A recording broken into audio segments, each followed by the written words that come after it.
All right, a lot of big moments in this game. A lot of big moments. I got thoughts on the fake field goal. That's coming up. I'm starting with the interception.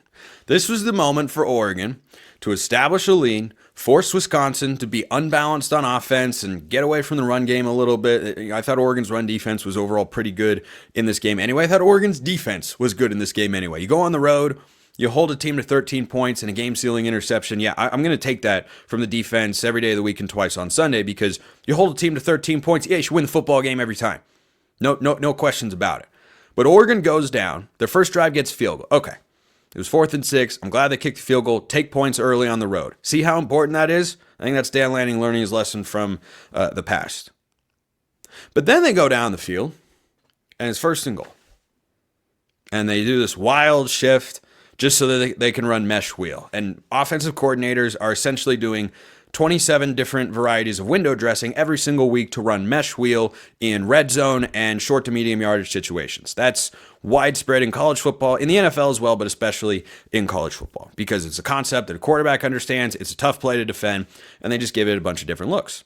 So they run the play that you had a snap or a sequence of snaps that ended up being just the one snap, of course, inside the 10-yard line where Jordan James didn't touch the football, to me, is absolutely ridiculous. That was shown on Oregon's lone touchdown of the night. Give it to Jordan James? What do you know? Touchdown. Heck, he almost scored. The elbow was down. He almost scored late in the game on that final sequence towards the red zone for Oregon when they kicked the go-ahead field goal because it's just really hard to tackle. Make them prove they can tackle that guy. And a couple times they did to their credit. But I thought the running game was solid. Not great, but solid. Good enough. I am not a fan of going inside the 10-yard line and not once giving the ball, having the opportunity to not once give the ball to the guy who has been literally just scoring touchdowns since he set foot on campus a couple of years ago. I don't love that. But in the blame game, for that sequence that kept Wisconsin in it, gave them a big momentum play, took points off the board, the blame is first on Dillon Gabriel and second on Will Stein. And I know I just laid out all the critiques of that particular call. I don't like it.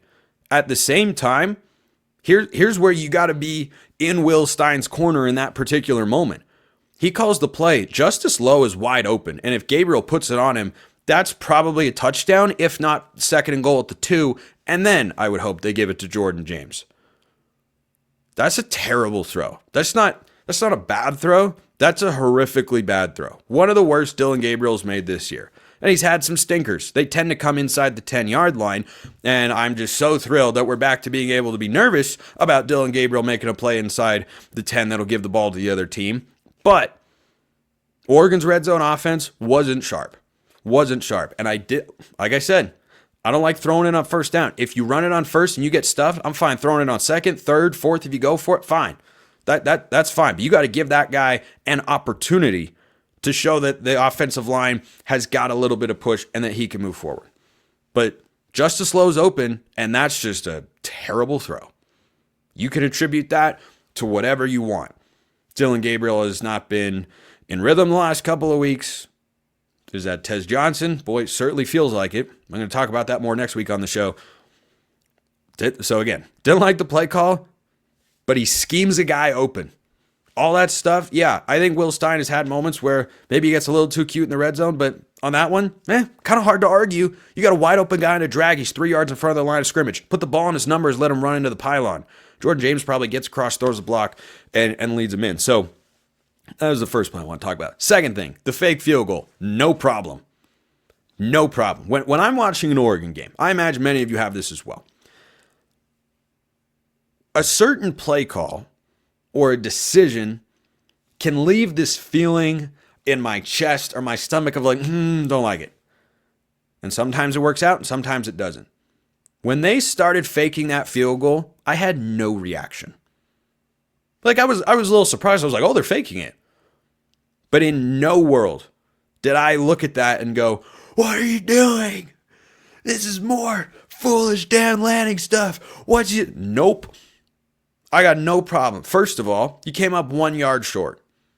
You can't put somebody else in the holder position because that gives it away. It was something they worked on. The lane was there. Guy made a tackle. He came up 1 yard short. You convert that first down and you win the game. But if you hit the field goal, Wisconsin then has to go the length of the field and get a touchdown, which is what they were going to try to do anyway. Now, of course, there's risk involved with it.